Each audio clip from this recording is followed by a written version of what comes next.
breakaway. Huberdeau walks in, makes a move, and he scores! Jonathan Huberdeau! And he scores! Alexander Markov! What a move! He's giving the Panthers the lead once again! Welcome to Territory Talk, the official podcast of the Florida Panthers.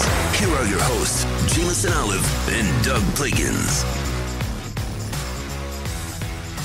Hi, everybody. Welcome into Territory Talk, the official podcast of the Florida Panthers, presented as always by Baptist Health, the official sports medicine provider of the Florida Panthers. Doug Pliggins, Jameson Olive here with you as always, and the offseason into full swing here. We've got a special guest coming your way here in just a few moments.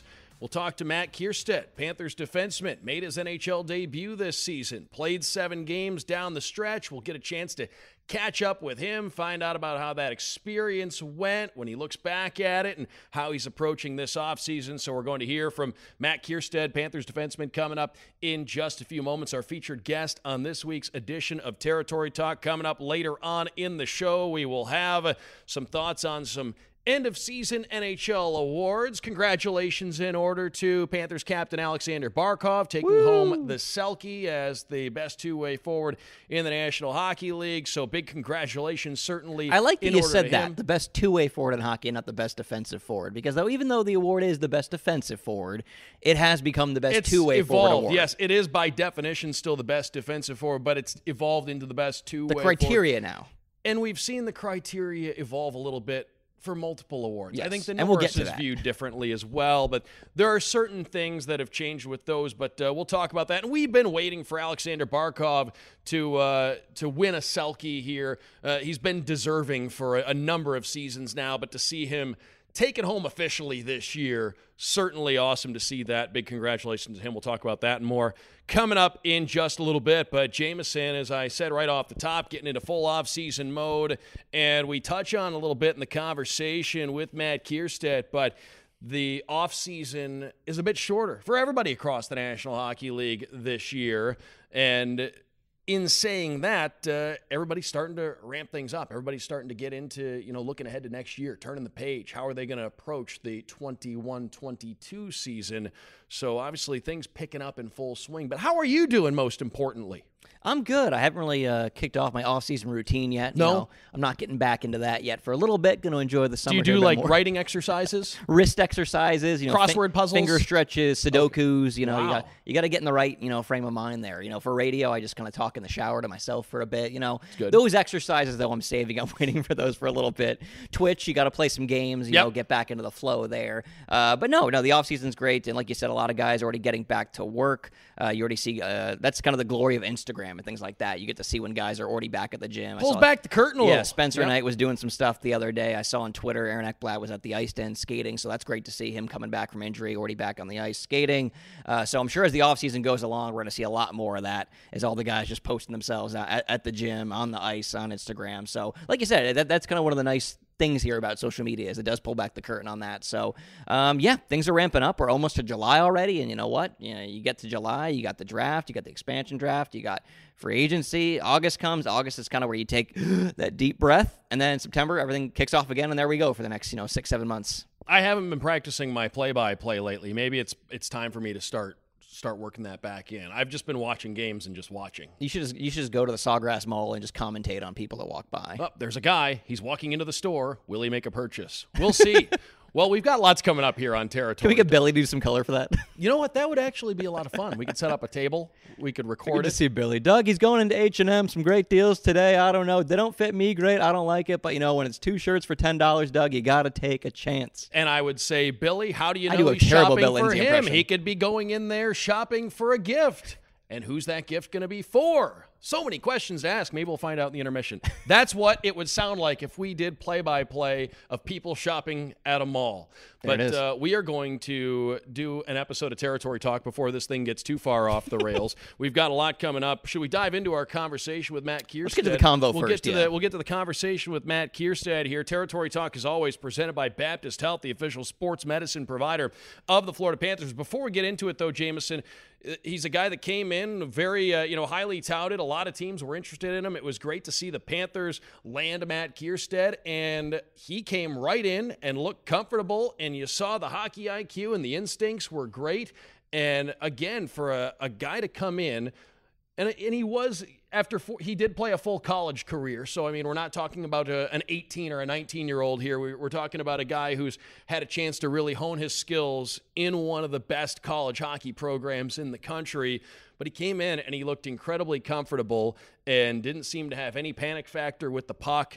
And I don't care how old you are or what kind of experience you have, when you step into the best league in the world and you look immediately like you belong, it was a great thing to see. It was really encouraging, and really happy for him to be able to get that experience. Yeah, and like you said right off the bat, it was just so great to see the Panthers be one of those teams now that can land a big fish like that. A lot of teams were going after Matt Kiersted. The Panthers came out on top. He picked the Panthers. That's kind of, as we look ahead to the future, that's what we expect to see more of down the line as this team continues to make strides and make noise in the NHL. But looking at his game in particular, like you said, a lot to like. Gotten 7 games. That's a real good taste there. It's not one game. 7 games, you can learn a lot about a player. He can learn a lot about himself. A lot of lessons learned. But the one thing I'll say watching, from the press box down is a lot of the things he was good at are the things that are harder to teach. Like his IQ, his decision making, his gap the instincts. control. I thought his instincts were great. The stuff that that he needs to get better at, are the stuff that you do teach. The stuff that does get better with age in the gym and practice. Size, strength, things like that. Learning the system, learning the speed. But that's why there's so many reasons to be positive. Is all the stuff that's harder to teach, he's good at, and all the stuff that's easier to teach, he's just got to put time in, which will come with being, a professional hockey player. Yeah, he skates well and he thinks the game well, and those are potentially the 2 most important things when you go from level to level. And Coach Q said he liked him, and I trust his opinion on things. I think he's been around the block a couple times. Yeah, exactly. He liked his game as well. So let's get into that conversation. Joining us on this week's edition of Territory Talk, we had a chance to catch up with Matt Kiersted, Panthers defenseman.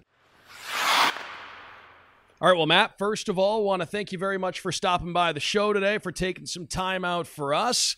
And I got to ask you, going into the offseason here now, you're going into this offseason differently than any of the ones you've had before. You're going into this offseason with NHL experience under your belt. First of all, how you doing? Thanks for stopping by. And how's it feel having that NHL experience now going into this offseason?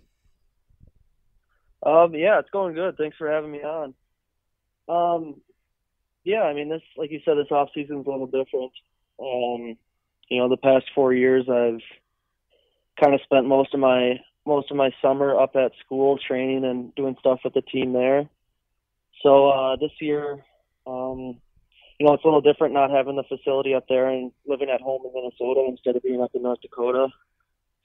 So, but no, I mean, there's a lot of hockey players around the city's area. I skate with some of my buddies in Elk River here, and then I'm down in the gym in Edina every morning. So, I mean, it's been going good so far. I think this is my 3rd week at the gym down there, but I'm enjoying it. And Matt, kind of looking at what you took away from, the 7 games plus, all just the time being at practice on the taxi squad, just being around professional hockey players for as long as you were there any couple maybe tidbits or lessons you're really taking into the offseason that you really want to work on, whether it's how you do something, a part of your game, anything like that? Oh, yeah, absolutely. I mean, I think I learned a lot, even, in my short time there at the end of this year, but yeah, I mean, I think I learned a lot from the guys.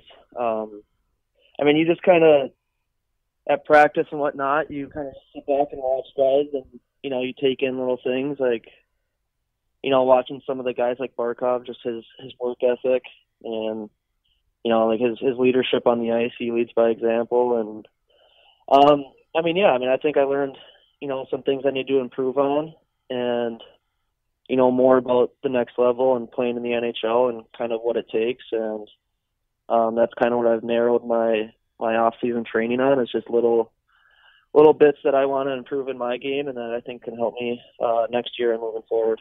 And Matt, this was a Panthers team this year that obviously had a really successful season there and was consistently getting the results they were looking for. And just from our vantage point, it looked like a group that genuinely enjoyed being around each other and genuinely was having a good time out there. You always heard guys talking about how much fun it was and seemed like a really welcoming environment too. How would you describe that the day that you showed up, just how welcoming the group was? Yeah, the group was great to me. It can be tough kind of joining a team at the end of the year there. They've been together all year and then you kind of come in as a new guy, but I really didn't feel like I was just a new guy. They made me feel very welcomed and when I came to the rink for morning skate the first day, everyone came up and introduced themselves. And, in my first game that night, everyone was great. They were just saying, it's just another hockey game. Like, go out and have fun. Don't think about it too much. And, and they're right. I mean, my time there in the locker room and everything, it's just loose. Guys are laughing, having a good time. And, we were getting the results we wanted too. We were winning on the ice, so that always helps as well. And Matt, going back to that time, like you said, that first game showing up, it was about a week between your last college game and that debut with the Panthers. Have you had more time to kind of think back just how crazy that week was? One day you're just a college kid, the next you're actually an NHL defenseman. Just, I'm sure that was probably one of the wildest weeks of your life. Yeah, absolutely. I mean, when I was going through it, I didn't really have time to sit and think about it. So, but now that it's over, looking back at it, it was it was a pretty crazy time. I went from that 5 overtime game in college that we lost in the NCAA tournament, and then, I think actually exactly a week later, I was playing my first game with the Panthers. So, everything that happened in between those 2 games was pretty hectic. It got a little stressful, but, it's just the way it was. And, as soon as I got to Florida, it was stress-free. I mean, everyone was great to me. It was awesome. It was basically another home. And how was life in Florida? I mean, I'm sure you were hotel living. I'm sure. Were there any guys in particular you hung out with? Did you have a little crew while you were here? Obviously with all the protocols, you couldn't do much. But kind of what did you get into when you were down here? Yeah, like you said, I was at the hotel, so I got closer with the guys that were staying at the hotel, and I mean, yeah, we couldn't really go out and do too much with the COVID protocols and whatnot, but just little things like sitting by the pool or playing cards. I know me, Juleson, and Tippett played cards, and Juleson was eating pool quite a bit, so I played with his dog. He had a dog down there, but no, it was fun. I got to get closer with all those young guys at the hotel. Did you get to explore it all kind of in that gap between end of season and going home once you were out of the bubble? Did you go downtown? Did you do anything like that? Did you kind of get the lay of the land a bit? Yeah, I went into Fort Lauderdale because we were Coconut Creek is where the hotel was, but yeah, I went down into Fort Lauderdale, around Las Olas, got dinner there, and nice. Had a beach day and whatnot. So yeah, I got to enjoy that. Got to experience the Florida life before I went home. Yeah. Well, Matt, it's a little different than North Dakota, where that's for the past 4 years. Oh, I can imagine it gets a little chilly up there. And I want to ask you about that time at North Dakota. Obviously, it's been an elite NCAA program for a long time. How did that time there at North Dakota prepare you for the National Hockey League and for taking this next step? I think they do a great job at North Dakota. The whole coaching staff, from Brad Berry, the head coach, to Dane Jackson and Carl Gehring, I think they do a tremendous job of, because they know they kind of know they've had players go through. I mean, many players have gone through there and played in the NHL, so they know what it takes, and they played in the NHL, so they do a great job of I think developing guys and working on little things that translate to the next level well.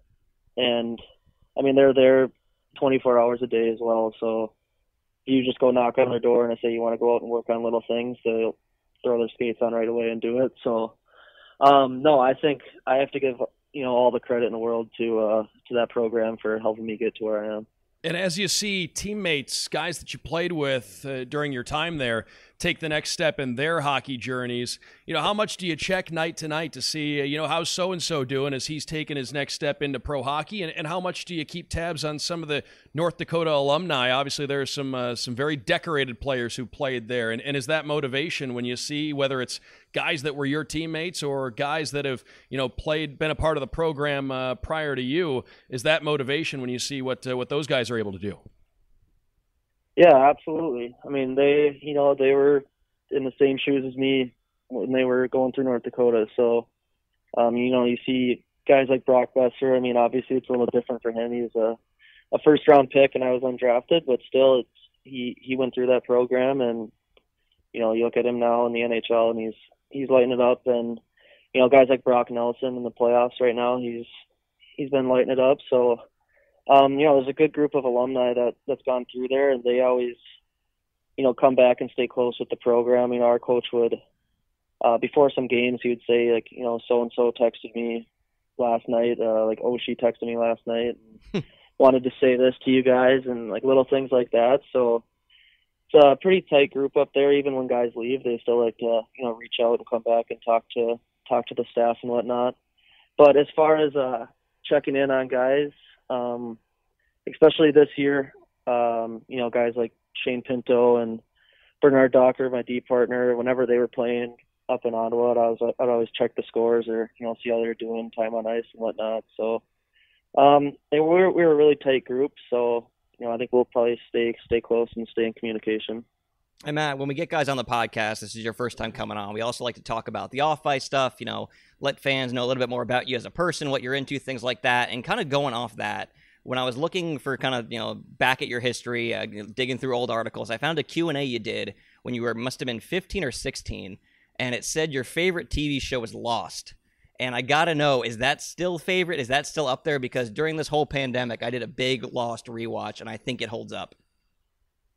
Yeah, no, Lost was unbelievable, but I think that was probably just the show I was watching at the time, and that's what I went with. But I think I'd have to go, my all-time favorite is, it's kind of cliche, but it's got to be The Office. Yeah, that's probably a lot of people. I think I've watched that start to finish probably 3 or 4 times. I was just so impressed with the Lost pick, because you don't hear that a lot, especially from guys that are 15, 16. It seems like in my generation, I'm older. Like, I watched it live and then I rewatched it on Netflix. Was that just something you stumbled across on streaming? Yeah, I don't know. I can't remember how I came across that. It might have been, I guess, I was probably in high school. I don't know how I came across it, but I remember I started watching it and I was in love with it. That show was unreal. I binged the whole thing in probably 2 weeks. So. And did you have a favorite character? There's a couple. Yeah, I don't know. I don't know if I can pick a favorite. I never watched Lost, but Matt, I'm right with you on your pick of The Office. That's my favorite right there. You can't go wrong, and once you've seen them all, you can go back and watch any episode and just fall right back into it. But Matt, I want to ask you too, outside of television and outside of the training that you're doing here in the off season, what is your favorite activity to wind down? I know up in I know it's beautiful up there where you are this time of the year. So what are you doing for your leisure activities here this time of the year? Yeah, no, I love summer in Minnesota. I think it's hard to beat, but there's a lot of nice golf courses around here. I love to golf. Me and my buddies usually go out, 4 or 5 times a week. So been doing a lot of that, and I was just trying to be outdoors. I went camping last weekend. Try to get out on the lake and do some fishing when I can. So just try to stay out of the house as much as I can and enjoy the nice weather. And Matt, winding things down here, obviously this offseason shorter than usual. We're almost in July already. Just how much are you looking forward to getting back here to Florida to kind of kick off, that first full season in the pros?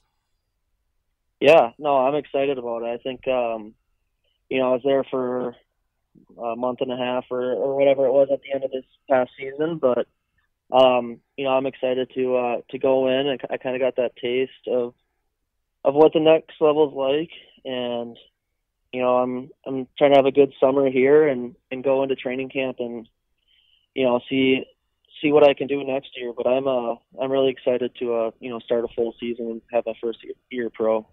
Well, Matt, I know that Jameson and I both just love seeing guys make their debuts. It was a thrill to see you make your debut this season and to get to see you play. We can't wait to see your career continue to progress. And huge thanks to you for taking some time out for us. We wish you all the best this summer. Have a great rest of your summer.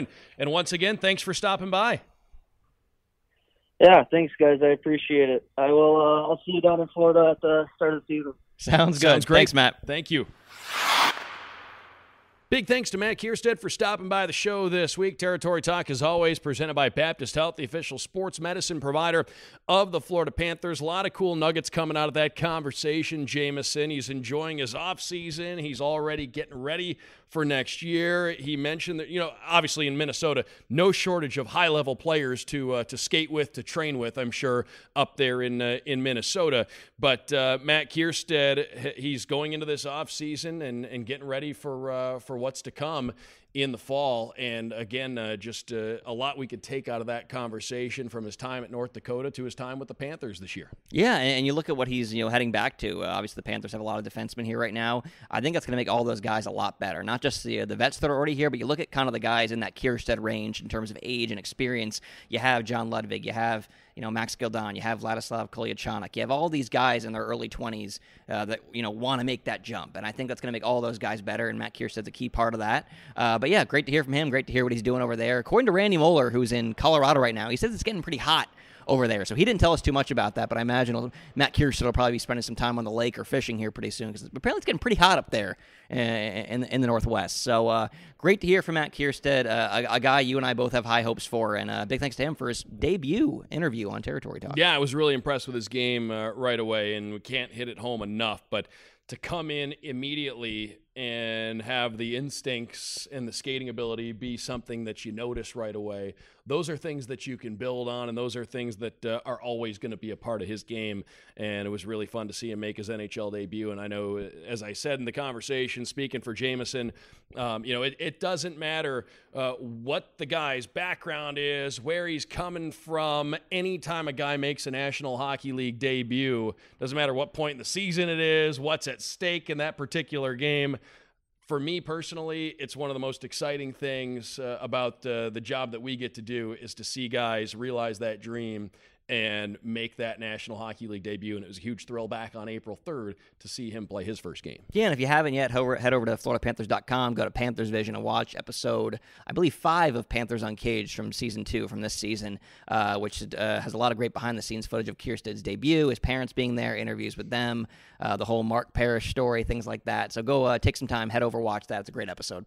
And Matt Kierstead, again, big thanks to him for stopping by on this week's edition of Territory Talk, the official podcast of the Panthers, presented as always by Baptist Health, the official sports medicine provider of the Florida Panthers. Jamison, we get into this point in the calendar, and sometimes there are some slow news days, but we have had some consistent news days lately with the NHL awards being rolled out gradually. And I mentioned it off the top, but big congratulations to Alexander Barkov for taking home the Selke this year. Yeah, no, well-deserved honor for Alexander Barkov. He ran away with it, too. Yeah, he crushed second place in terms of points and first place votes. So clearly a long time coming. Like we said, he's finished 5th before. He's finished, I think, 6th. He's gotten close. The first-time finalist, first-time winner.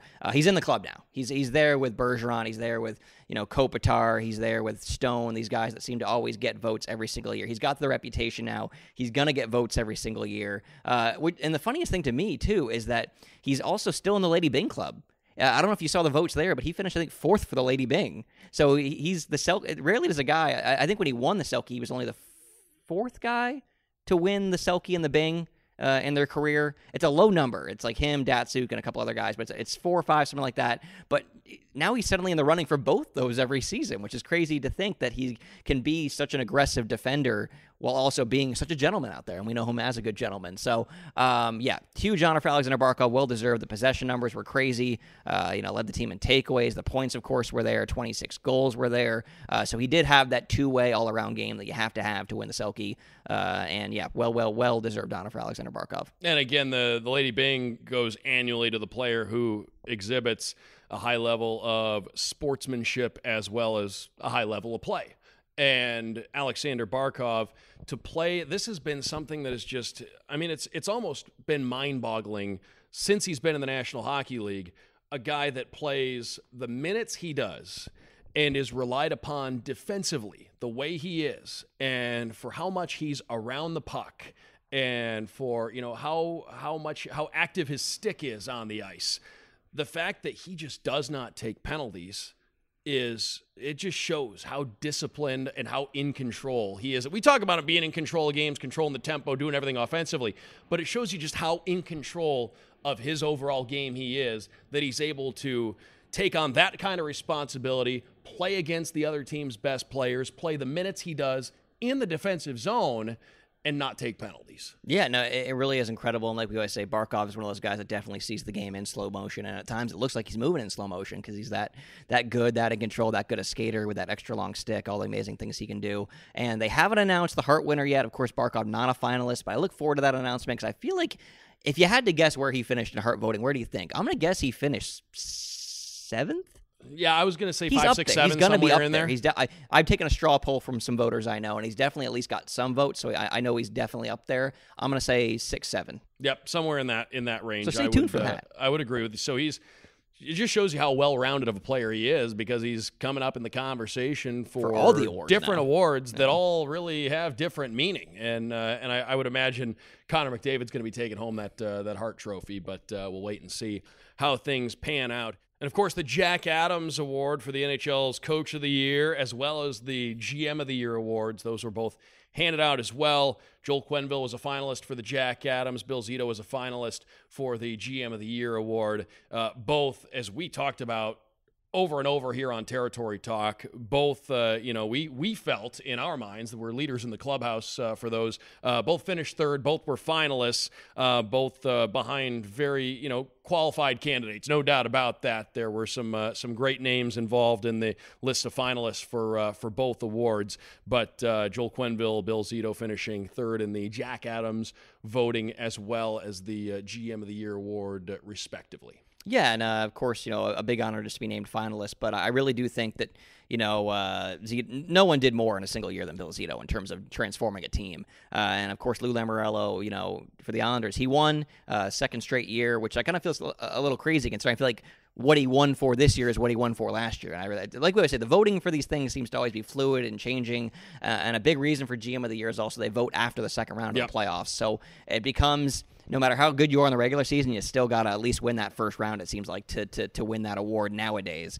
So for the Panthers, as they go deeper in the playoffs, you got to think Bill Zito is not only going to continue to be a finalist, but he will, with the way things are going, he should eventually get that win if he can keep up what he's doing here, which we all think he will. And Coach Q, he's already won a Jack Adams. He's got a bunch of Stanley Cup rings. I don't think it matters too much to him, but of course, like we say, with the success the Panthers have and appear to be set to have in the future, you got to imagine he'll continue to be in the running there as well. And we mentioned Bill Zito. I agree with you 100%.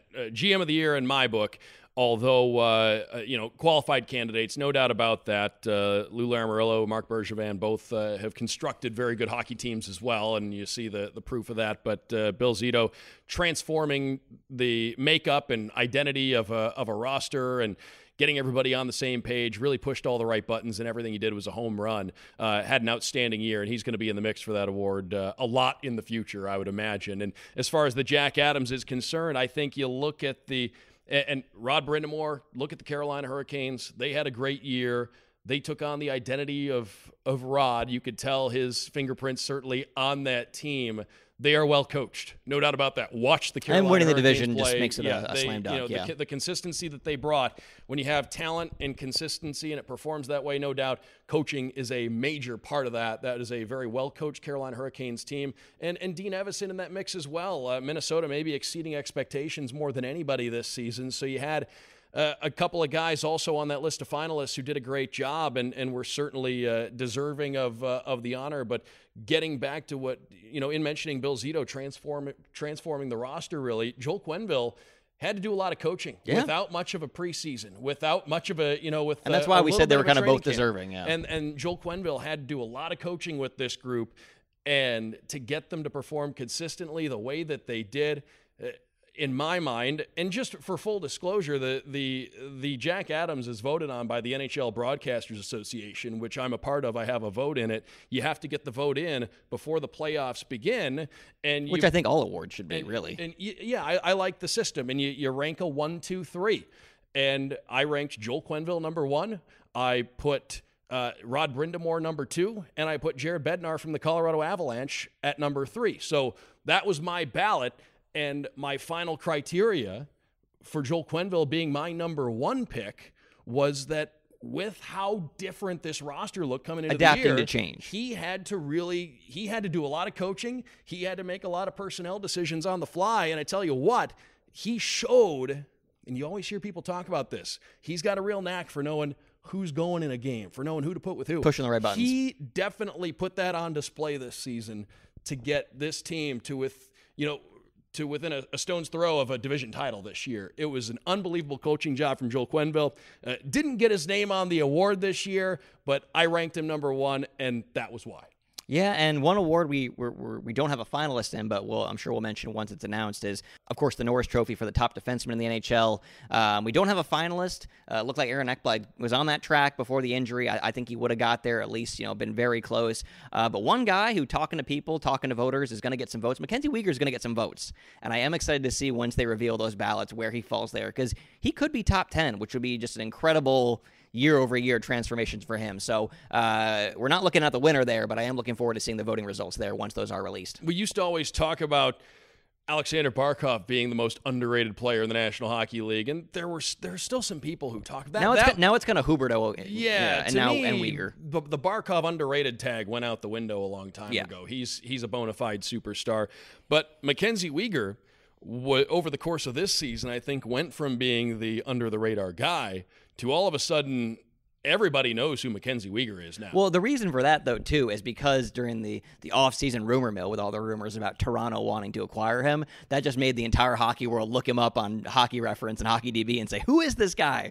And so he even talked about that a little in the season, how that kind of boosted his profile. And then, of course, he said, no, I'm sticking Florida 3-year deal, So that kind of helped give him some buzz before the season even began. And then I remember seeing throughout the whole season with how good he was throughout the whole season, Toronto fans on Twitter saying, man, we should have got this guy. Like, we knew how good he was, blah, blah, blah. So there's a lot that goes into raising a guy's profile, and, as much drama as it adds on social media, I think just being involved in the rumor mill helps your profile. Mackenzie Weegar definitely got a nice boost from that. And he's noticeable, too. There are a lot of people who'd watch. Who's the guy with the flow out there? Did he keep it? Do we know if he cut it? The last photo we saw was probably 2 weeks after the season. It was still there. So, still there. Like we say, stay tuned to Instagram, because we need to find out if it ever goes away, because I hope it doesn't. Because, again, his bursting onto the scene this year was accompanied by being the guy on the Panthers with the long hair. And you know what? This ties back. I know we're running a little bit longer than we wanted here, but this ties back, Doug, to a conversation we've had in the past multiple times about cool. Yeah, cool factor. About how some athletes are just cool, and that helps their profile. It's why there's some guys out there with better numbers than Ken Griffey Jr., but Ken Griffey Jr. is one of the, for a lot of people, the best baseball player of all time, because he was also really cool. And Weegs was cool this season. And I think a lot of hockey fans, especially in South Florida, that maybe flipped on the game for the first time, have Weegs as their favorite player, at least up there, or at least as a guy they say, like, oh, yeah, Mackenzie Weegar, Florida Panthers, that guy kicks butt, that guy. So, Weegs also brought the cool factor this season. Yeah, he brought the cool factor, no doubt about it, and he was calm and cool this season, playing a lot of minutes in key situations for the Panthers, and it's going to be pretty cool, and we continue to bring you episodes of Territory Talk each and every Wednesday. Again, went a little long here today, but we got time. We got some time for you. Happy to keep hanging out. Doug Plagans, Jameson Olive here with you. Big thanks to Matt Kierstead, Panthers defenseman, for stopping by on this week's edition of Territory Talk, which, as always, is presented by Baptist Health, the official sports medicine provider of the Florida Panthers. Once again, new material each and every Wednesday for you. So continue stopping by to check it out. We will be back with you again next week. Again, thanks to our guest, Matt Kierstead. Thanks to all of you for tuning in. For Jameson Olive, I'm Doug Plagans, and we will talk to you on Territory Talk next week. Thanks for listening to Territory Talk, the official podcast of the Florida Panthers. For all your Panthers news and information, follow FLA Panthers on Twitter.